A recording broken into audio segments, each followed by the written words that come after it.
Hello, everybody, and welcome to our webcast on deploying and running real-time applications efficiently. My name is Julia Weiss, CMO at Turbulent Flux, and today I have with me Sigurd Jevne, our Solutions Delivery Manager, who will share a little bit more insights into how we actually do the entire process around deploying and then running applications. And we are going to bring forward a few questions that we typically get in conversations with clients and customers.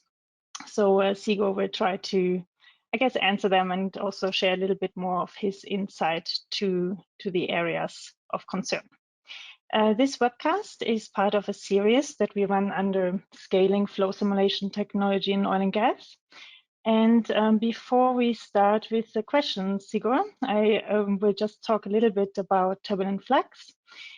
Turbulent Flux is an Oslo-based flow simulation software company, and we have built our proprietary simulator, Flux Simulator here, ultimately simulating the three-phase flow of fluids in wells and pipelines in currently producing assets. What we've been doing is to really develop technology under the scale, an umbrella of scaling it. So it is real-time self-adjusting technology with a hybrid modeling approach attached, which means we are utilizing both physics and machine learning in our modeling approach. And with that, we've been able to provide superior accuracy to the insights that we are delivering, but also being able to scale and be relevant for more use cases that we've seen in both the offshore and onshore, and in specifics also unconventional market. So what we've been doing here is we have built a virtual flow meter, amongst others.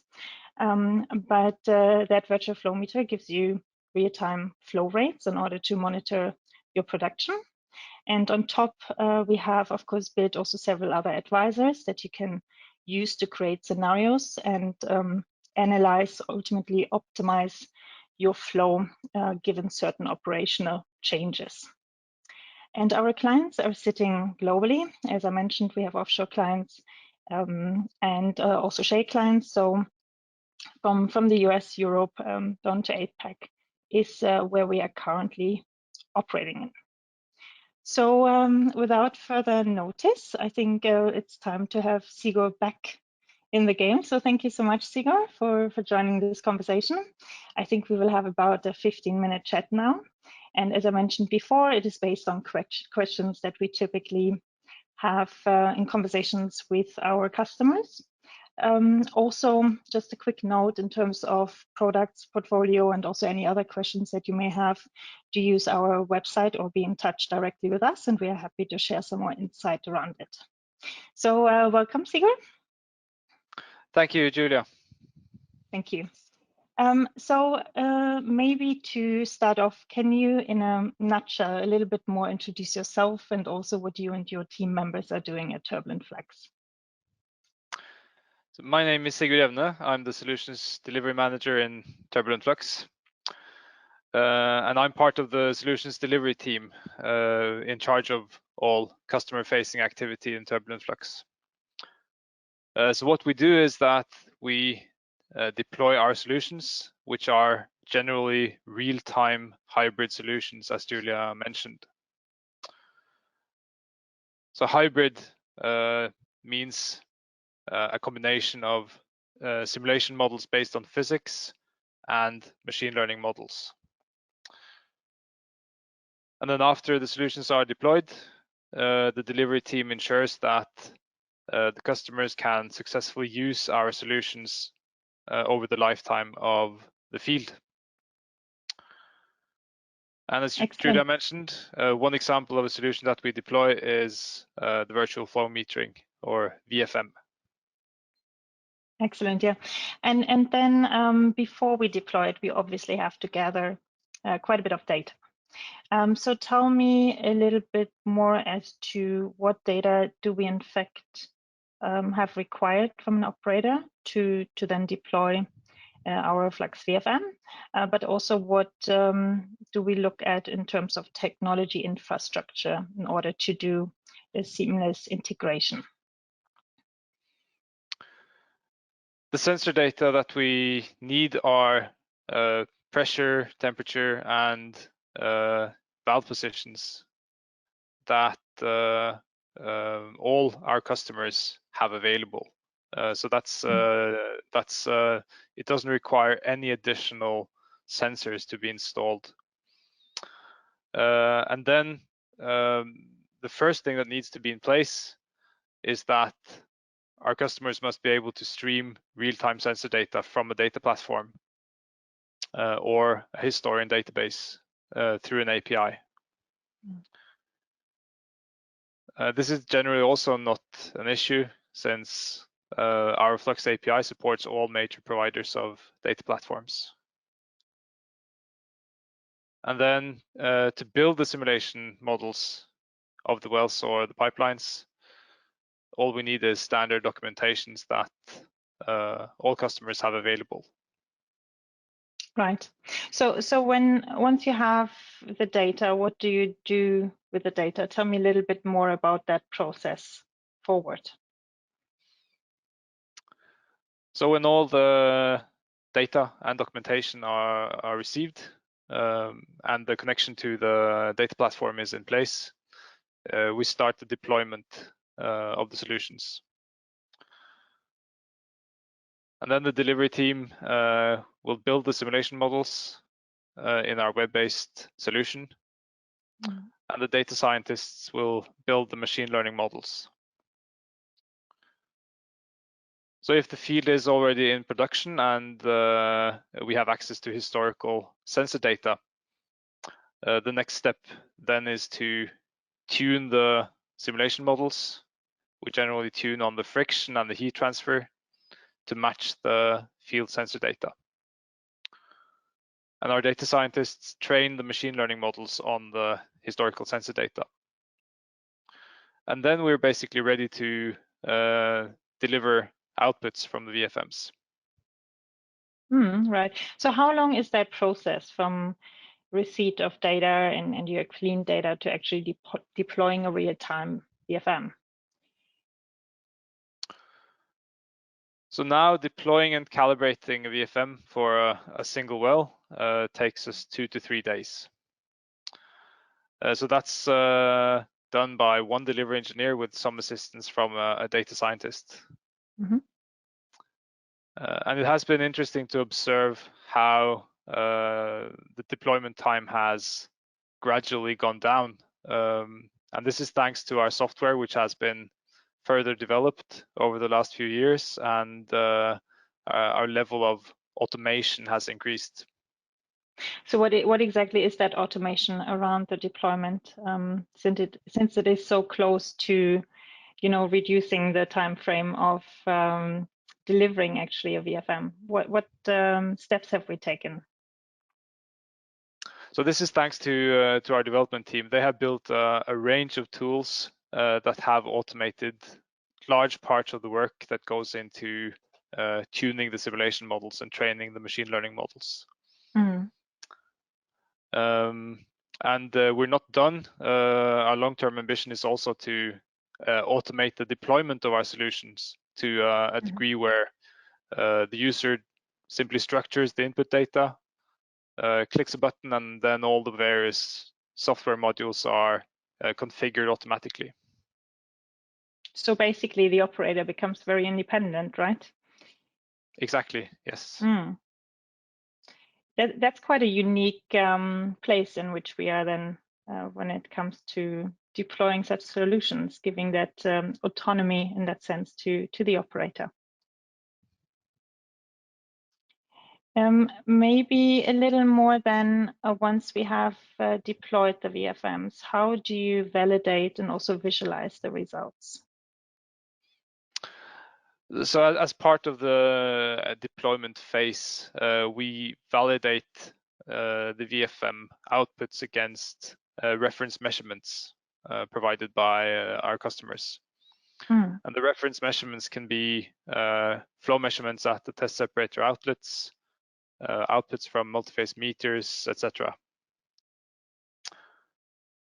And then during the operation phase, the VFM outputs are validated, again, for example, well tests, and if necessary, they are retuned. Right, on the topic of tuning or retuning, can you expand a bit more on that process? Also know that we claim we're quite efficient in that process. Tell me a little bit more about it.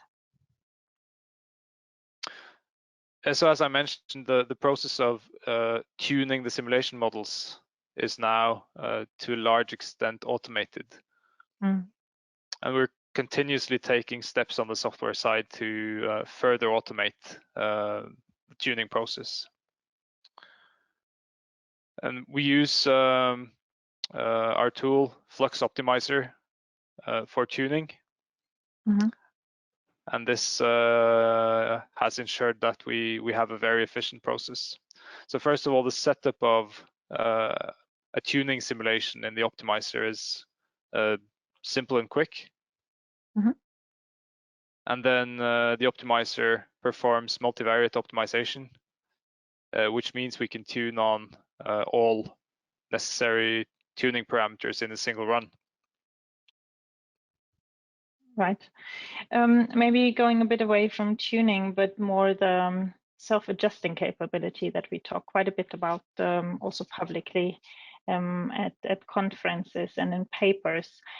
So we have a Flux VFM, a virtual flow meter that is self-adjusting. Can you expand and once more reiterate as to what that actually means and how that impacts also on your workflows and your mandates within the delivery team? So the Flux VFM is self-adjusting because it applies a combination of machine learning and numerical optimization methods to calculate some of its own inputs. And these inputs are typically the reservoir flow model inputs: reservoir pressure, temperature, gas-oil ratio, and water cut. And these calculations are fully automated, and a typical frequency is once or twice per day. So this way, the VFM will stay up to date over time with changing reservoir conditions, with very limited intervention from us, the delivery team. Excellent. So if there is very little intervention of the delivery team, what interests me, where do you intervene within the entire deployment and running of the process? So in other words, how do you divide responsibilities within the team when you're working on a specific asset? How many people are involved? That's a typical question we get from customers or before they become customers. So share a little bit of insight as to how the team is set up. So here we divide between the deployment phase and the operations phase. So during the deployment phase, our customers interact with a project team. So a project manager and a technical lead.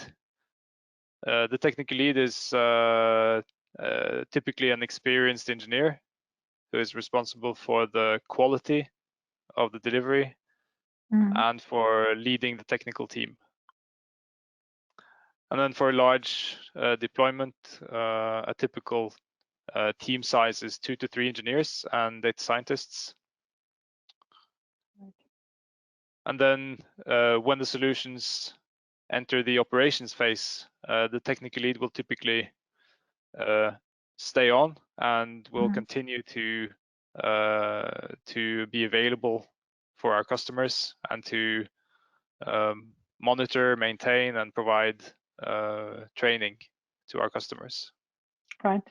And it's that person and also that is kind of assuring the satisfaction of the client. I guess my question is, how do we work with the results that we are seeing with the customer, and how do we take also improvement points into consideration from or driven by the customer, right? That then influences our technology development. Yeah, so the technical lead will be a focal point in this. He will always be available as long as the solutions are in operation, and he will facilitate the communication between our customers and our product and development team. And this way we ensure the success of the solution and the success of the customer for the lifetime of the solution. Excellent. A little more on, I guess, development plans that you are discussing also with our development team. Can you expand a bit on next steps that we are taking in-house, short-term to medium-term, in terms of automating the deployment and running of our applications, and how do we think about creating even more efficiencies along? So as I mentioned, we have to a large degree automated the tuning of the VFMs. And the next step now is to fully automate this this process. So when this is in place, tuning simulations will be triggered automatically when new reference data are available. And then the users may evaluate the results of the tuning simulations before pushing the updated tuning factors into production. So this is one improvement that will be available later this year. Another one is which is due in the near future, is further automation of the retraining of machine learning models. So as new data become available, and provided that the machine learning model actually needs retraining, it will automatically be retrained, and the user can evaluate the results and push it into the solution. Right. And I guess a bit more also concluding here now, do you have any final remarks or more? Can you expand a little more maybe on the long-term vision that we also have around automation? Is it complete automation? Is it full integration? Is it the optimal efficiency that we're after? So our long-term vision on this is to provide solutions that are scalable, automated, and user-friendly. And we would like to enable our customers to perform the deployment and monitoring of the solutions themselves. So this means that gradually our role as a delivery team will shift from deploying the solutions to providing training to our customers and ensuring that they are successful in deploying and using our solutions. Well, that's excellent, because ultimately it gives, as we can then conclude, more independence to the operator, and we can stand on the side and support and also help on this.